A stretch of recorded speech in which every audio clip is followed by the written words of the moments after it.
Welcome back to the Gridiron Expert. We have finally finished our game-by-game predictions for every single Big Ten team. When you look at the Big Ten as a whole, guys, this is a conference that is wide open. Both divisions should be very competitive in 2022. Yes, each has their front runners, but we really don't know what to expect. It's going to be a wild year in the Big Ten, but we did our best predicting all of these teams. And today, we are here with our official Big Ten Conference recap, sharing our projected Big Ten standings heading into 2022, and of course, who we have winning the conference and who we have meeting in that Big Ten championship game. So we're going to go ahead and jump right on into it, guys. We're going to go ahead and start over on the East Division, and it should be no surprise, we do have Ohio State winning the East. We have the Buckeyes going a perfect 12-0. They were the first undefeated team we have predicted in this prediction season. Perfect 12-0, 9-0 in conference play. They have the best offense in the country. C.J. Stroud, Travion Henderson, Jackson Smith, and Jigba, and their defense should improve drastically with the addition of Jim Knowles as defensive coordinator. Buckeyes, on top of that, have a relatively favorable schedule. Only a handful of key tough games in there, including that Notre Dame season opener. But we believe that Ohio State should go undefeated, and if they can win the Big Ten championship, we'll be back in the college football playoff. Below them, Michigan. Arguably the biggest threat to Ohio State in the East. They were last year. We have Michigan going 10-2, losing 2 conference games. So obviously one of them is to Ohio State. To find out who we have Michigan losing the other game to, go check out that official Michigan video. And again, guys, if you want game-by-game analysis for every single one of these teams, deeper analysis for all of these games, check out the individual videos or just go check out the Big Ten prediction playlist and you'll find all of the videos there. If you look at Michigan, guys, they're a team that was a playoff team last year and once again has the chance to be again this year. That road game against Ohio State could easily determine who wins the division and could essentially be almost a playoff play-in game. If you win that game, you go to the Big Ten championship, and if you win that, you're probably in the playoff. And we think Michigan does fall short there, which means with 10-2, they will fall short of the Big Ten championship and, of course, the playoff as well. Below them, guys, is when things get interesting. Penn State, Michigan State, Maryland. More so Penn State and Michigan State. We both have them at 8-4. We have the Nittany Lions doing better in conference play, so they are third in the conference behind or ahead of the Spartans, who won 11 games last year, but come in at 5-4 in conference play. And we said that in our Michigan State video, guys, that Michigan State has a lot of talent. Spartans are loaded with talent, might even be better than they were last year. But because of how difficult the schedule is, that the record just might not show that. The record might not show how good this team really is. Penn State, they're quite the anomaly too. We have them at 8-4. Wouldn't be surprised to see them do a little bit worse than that, 7-5 or 6-6. The Nittany Lions were so good last year at the start, but went 2-6 down the stretch. James Franklin's trying to bring his squad back, but they have a lot of questions they have to answer offensively, which could come back to bite them. But we do believe they will ride the strength of their defense and the veteran quarterback of Sean Clifford to get back to 8 wins. We have Maryland going 7-5, 4-5 in conference play. The Terrapins, guys, their passing attack will be one of the best, not just in the Big Ten, but I would say in the country. Talia Tagovailoa is the real deal. The wide receiver core is ridiculous. And if Maryland can fix up their defense just a little bit, this could be a scary team that maybe doesn't win just 7, maybe they win 8 or 9. We do believe they pull off a handful of upsets in 2022. Again, 7-5 would be the best record yet under Mike Locksley, and they'll have a chance to get their 8th win in their bowl game. Rutgers in at 4-8, Indiana at 4-8, both of them tying there. We give the edge to Rutgers. Obviously, we have Rutgers winning against Indiana, the head-to-head, so they own that tiebreaker. Both teams, guys, are going to be a little bit disappointing this year. Rutgers more so than Indiana. A lot of big hype and excitement surrounding Rutgers football, but the schedule is just brutal. They have a couple glaring holes. They have a glaring hole at linebacker. They've got glaring holes at quarterback. Will it be Gavin Wimsatt, and how well will he do in first year at starter? Will it be Noah Vedral, the veteran?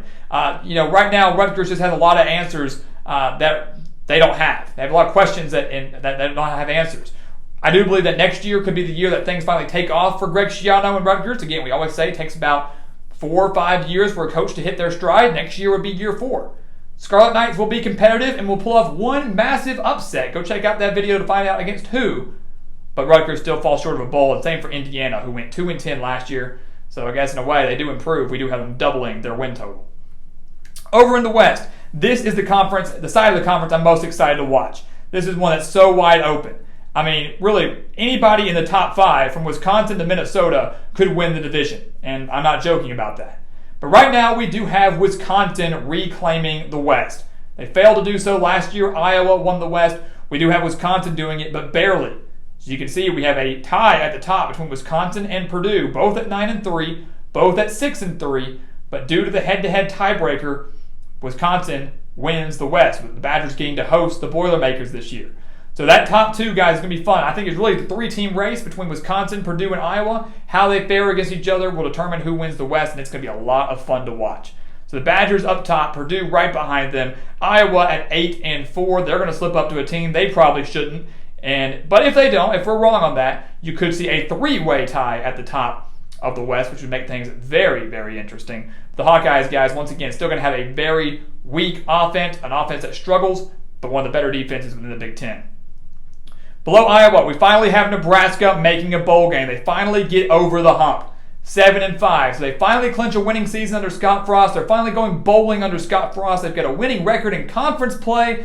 The best 3-9 team in history finally turns things around and finally gets a winning season. So Nebraska, guys, with the addition of Casey Thompson at quarterback, the addition of Mark Whipple as offensive coordinator, some improving defense, I do believe Nebraska will be a tough out for the majority of their opponents this year and should finally go bowling, which, again, not winning the Big Ten West is not exactly what Nebraska fans want. They want 8, 9, 10 wins. They're not there yet.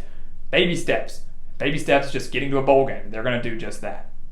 Below them, same can be said for Minnesota, a team that won 9 games last year. We have taken a minor step back. This is a team kind of similar to Michigan State, where I think Minnesota's team as a whole is going to be better than their record indicates. But the schedule is just so tough for the Golden Gophers that I think they're going to be 7-5. 8-4 might be the best case scenario. If you're lucky, 9-3, but I really think 8-4 might be the best for the Golden Gophers. This team is better than that mark, but the schedule is just so tough, it's just not going to show. But Minnesota, 7-5, once again, another bowl game under P.J. Fleck, and then the bottom two of the West, Northwestern and Illinois. The Wildcats, guys, 3-9 last year. Many would say, oh, if they win 3-9, they should bounce back big, like they always do. It's not going to be the case this year.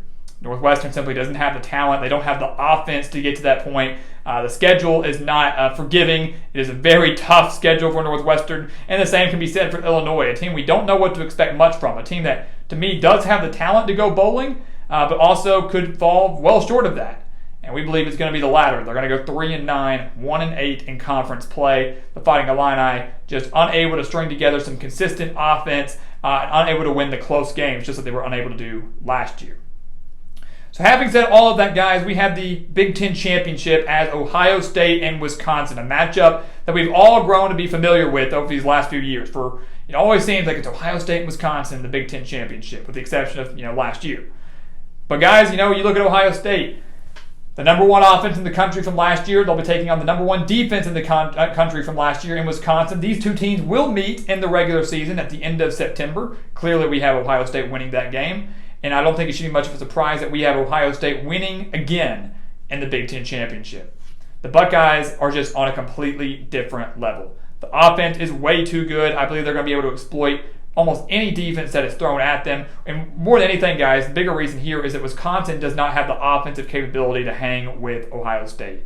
Their offense can't hang with the Buckeyes. They just can't.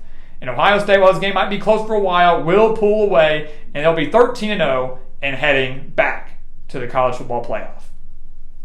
So guys, there you have it. There are projected Big Ten standings and records for all the teams. Again, check out the individual videos for game-by-game predictions for all of these teams, but this is how we see the Big Ten shaping up in 2022. So once again, guys, as always, thank you so much for watching us here at the Gridiron Expert on YouTube. Make sure to continue to like, comment, subscribe, share our videos. Check out everything down in the description below, including our expert picks over on our website, thegridironexpert.com. Make sure to go take a look at those and sign up today. And once again, guys, as always, thank you so much for watching, and we'll see you next time right here on The Gridiron Expert.